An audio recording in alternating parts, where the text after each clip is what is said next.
Welcome back to High Stakes. Elevate your game by subscribing to our channel so you never miss our daily content.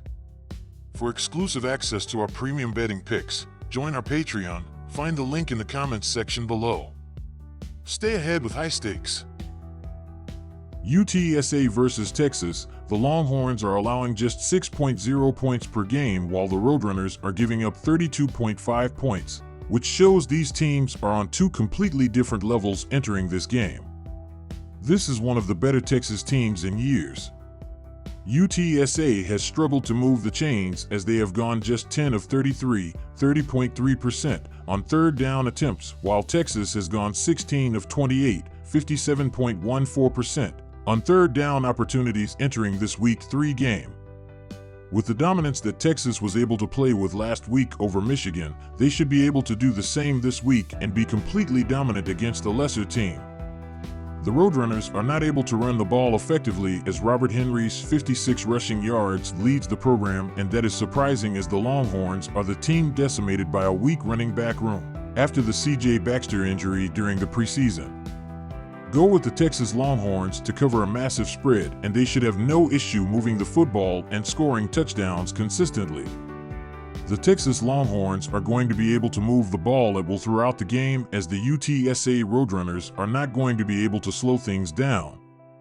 Both quarterbacks have shown the ability to not turn the ball over as Owen McCown has 3 touchdown passes to 0 interceptions while Quinn Ewers has 6 touchdowns while throwing a single interception. These teams have played just once before as back in the 2022 season, the Longhorns secured a 41-20 victory, which would hit the over by a full touchdown. All in all, go with over 54.5 total points to be scored in this game, as this should be a chance to crack 60 points in this game. Hawaii versus Sam Houston State. The Sam Houston Bearcats are the better team and are going to be in the driver's seat as they originally opened as 2.0-point favorites. The leading receiver for last year's Rainbow Warriors team is Steve McBride, who is still serving an indefinite suspension, so that makes things more difficult for Hawaii going forward. With Hawaii having week 2 of the season off and the offense looking brutal against FBS competition last time out, it is difficult to imagine that Braden Shager is going to step up here. All in all, go with the Sam Houston State Bearcats to win by at least a touchdown in this game. The Hawaii Rainbow Warriors have an outstanding defense that is allowing just 15.0 points per game this season. Despite allowing 45 points in the most recent game, the Sam Houston State Bearcats are going to be able to do better and should be closer to the 14 points they allowed to the Rice Owls in Week 1. Both Braden Shager and Hayden Watson have been struggling with their accuracy this season and are very one-dimensional as neither running game has gotten going this year. Go with under 50.5 points in this game as the better option here. Georgia versus Kentucky. Georgia got another easy win and the defense is still yet to allow a touchdown this season. The Bulldogs' offense continued to hum as they put up nearly 500 yards. Carson Beck tossed for 242 yards and 5 scores. Trevor Etienne led the ground game, which included a 45-yard scamper. Through 2 weeks, Georgia is averaging 34 points per game, which lands them at 29th in the country. The Bulldogs haven't been too jaw-dropping on third downs, but with their 7 yards per play, they are rarely finding themselves in third down situations.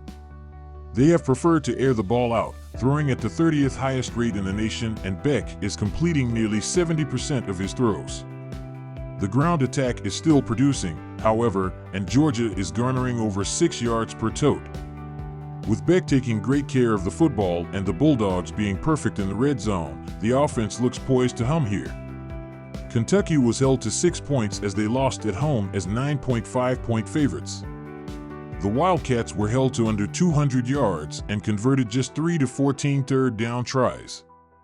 Both Brock Vandagriff and Gavin Wimsatt threw an interception and completed fewer than 50% of their throws. Demaisumo Karnbe was the lone bright spot as he tallied 70 yards on 11 carries. The Bulldogs have yet to allow a touchdown this season, and given how Kentucky can't stay out of its way offensively, there may be further headaches here. Georgia has also been keen on airing it out, which is by far the biggest weakness in Kentucky's defense. They appear to be back to their form of 2 years ago, and that's dominant on both sides of the ball. With the Wildcats struggling to move the chains and Van Dagger's erratic play, don't expect long drives here. Take Georgia minus 24.5 points. The real question here is how many points will Georgia score? The Bulldogs have held Kentucky to 6 or fewer in 3 of the last 5, and those Kentucky offenses were much different than what is on the field this season. Kentucky has had better success on the ground, and slowing the game down will be the only way they can hang around here. Georgia has enjoyed throwing it down the field, but they have a strong two-pronged approach we should see here as well. Take under 45.5 points. UCF versus TCU. Despite a 30-minute lightning delay, UCF started strong and defeated Sam Houston 45-14 at FBC Mortgage Stadium, scoring on 6 of their first 7 drives. The Knights amassed over 550 yards of total offense for the second consecutive game, including 384 rushing yards, while their defense forced 2 turnovers and limited Sam Houston to just 67 rushing yards. Head coach Gus Malzahn praised the team's performance against a quality opponent, marking UCF's 200th FBS win since transitioning from FCS in 1996. Running back R.J. Harvey tied a program record with 4 rushing touchdowns, gaining 126 yards on 19 carries. Kicker Colton Boomer added a 50-yard field goal, and quarterback K.J. Jefferson completed 12 of 15 passes for 169 yards, with wide receiver Kobe Hudson achieving his 6th career 100-yard receiving game. Defensively, UCF dominated, holding Sam Houston to 118 yards by halftime and recording 2 interceptions by Mac McWilliams and Sheldon Arnold. Quadric Bullard, Nigella Kelly, and Sari Alexander led the defense, with Kelly achieving the Knights' first sack of the season. TCU's passing game is strong, with a pass play percentage of 55.84%, ranked 29th, and an impressive completion rate of 66.67%, ranked 27th, averaging 8.4 yards per pass, ranked 34th, and 42.0 passes per game, ranked 13th, resulting in 353.0 passing yards per game, ranked 10th. Defensively, TCU allows opponents a pass play percentage of 51.95%, ranked 86th, and a completion rate of 50%, ranked 16th, giving up 4.6 yards per pass, ranked 18th, and 36.0 passes per game, ranked 95th, while opponents average 165.0 passing yards per game, ranked 42nd, and have a 2.78% interception rate, ranked 61st. The TCU Horned Frogs have yet to cover the spread this season, continuing a challenging trend for the team. The Frogs, since the start of the 2023 season, hold an ATS record of 5-7, reflecting struggles in consistently meeting expectations. Last season, the Horned Frogs covered the spread in 4 of their 8 games, suggesting potential for improvement. In conference matchups, the Knights finished with an ATS record of 4-5, highlighting the competitive nature of their games.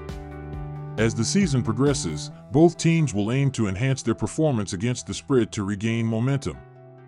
In this Big 12 matchup, consider going with the TCU Horned Frogs for potential value. UCF's rushing attack is highly effective, with a rush play percentage of 75%, ranked 4th, and averaging 6.7 yards per rush, ranked 7th, resulting in 384.0 rushing yards per game, ranked 2nd, on 57.0 rushes per game, ranked 2nd. Defensively, they allow opponents a rush play percentage of 53.7%, ranked 79th, and 2.3 yards per rush, ranked 20th, giving up 68.0 rushing yards per game, ranked 19th, on 29.0 rushes per game, ranked 30th.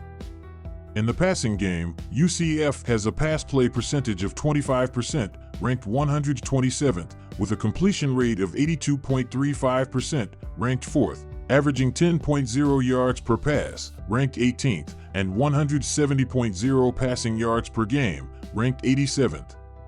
Conversely, opponents have a pass play percentage of 46.3%, ranked 53rd, and a completion rate of 70.83%, ranked 115th, allowing 219.0 passing yards per game, ranked 71st, with an interception rate of 8.33%, ranked 61st.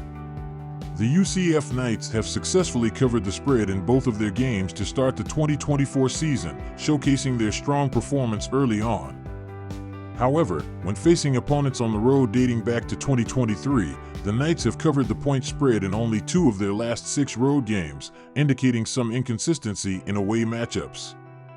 Additionally, following a win, UCF holds an ATS record of 4-3, suggesting that they have been able to maintain competitive play after securing victories.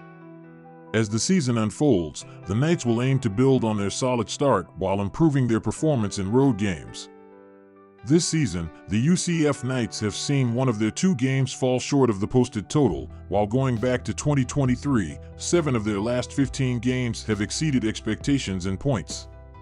Their performance following a win has been inconsistent, with a 3-4 record since 2023, and in conference games, 4 out of 9 have gone over the posted total. Meanwhile, the TCU Horned Frogs have similarly seen one of their 2 games this season surpass the posted total. Since 2023, TCU has struggled in conference games, holding a 3-6 record. Despite these mixed records, both teams are known for their explosive offenses, making this upcoming matchup an intriguing prospect for bettors seeking high-scoring potential. With dynamic playmakers on both sides, fans can anticipate a thrilling contest that could turn into an offensive showcase.